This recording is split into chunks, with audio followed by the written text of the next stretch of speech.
Penalty মিসে কাঁদলেন Vinicius junior, হয়তোবা ক্ষমা চাচ্ছেন সমর্থকদের কাছে। কেননা পেনাল্টি শটটা তিনিই নিতে গিয়েছিলেন, কিন্তু এক মুহূর্তের সিদ্ধান্তে বদলে যায় সবকিছু।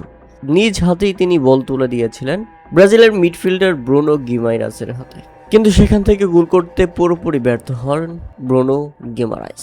এটা ব্রাজিলের জন্য সত্যি বড় একটা ধাক্কা। শুরুতেই তার শট ঠেকিয়ে দিয়েছেন নরওয়ের গোলরক্ষক অরায়ান নিল্যান্ড। এখন সবার প্রশ্ন হচ্ছে, ভিনি জুনিয়র শটটা নিতে গিয়েছিলেন, কিন্তু কেউ একজন সিদ্ধান্ত নিয়েছেন এবং পাকনামিটা করেছেন, যে কারণে ভিনি নয়, শট নিয়েছেন ব্রুনো গিমারাইস। সেটাই খুঁজে পাচ্ছে না ব্রাজিলের সমর্থকরা।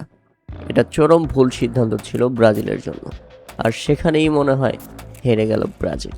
কেননা ইতিহাসে এখন পর্যন্ত নরওয়ের বিপক্ষে 4 বার মুখোমুখি হয়েও একবারও জয়ের মুখ দেখেনি 5 বারের বিশ্ব চ্যাম্পিয়ন ব্রাজিল। নরওয়ে জিতেছে 2টি, বাকি 2টি ড্র হয়েছে। আর এই ম্যাচের সবচেয়ে বড় প্রমাণ সেটাই, কেন ব্রাজিল নরওয়ের বিপক্ষে জিততে পারে না। চমক দেখিয়েছিল নরওয়ে। ম্যাচের মাত্র 4 মিনিটেই গোল করে বসেছিল তারা, যদিও সেই গোলটি অফসাইডের কারণে বাতিল হয়ে যায় এবং বেঁচে যায় ব্রাজিল। দ্বিতীয় অর্ধে মাঠে নেমেছেন নেইমার, কিন্তু তাতে কি, কপালটা শেষ পর্যন্ত পুরোই গেল ব্রাজিলের। এমন একটি মুহূর্তের জন্য অপেক্ষাতেই ছিল আর্লিং হাল্যান্ড। সেই মুহূর্তটি আসলো ম্যাচের ৭৯তম মিনিটে। দুর্দান্ত এক হেডে নরওয়েকে এগিয়ে দিলেন ম্যানচেস্টার সিটির এই তারকা। দারুণ হেডে নান্দনিক গোল এবং উদযাপনটাও ছিল বেশ। ব্রাজিল তবে কি এখানেই শেষ?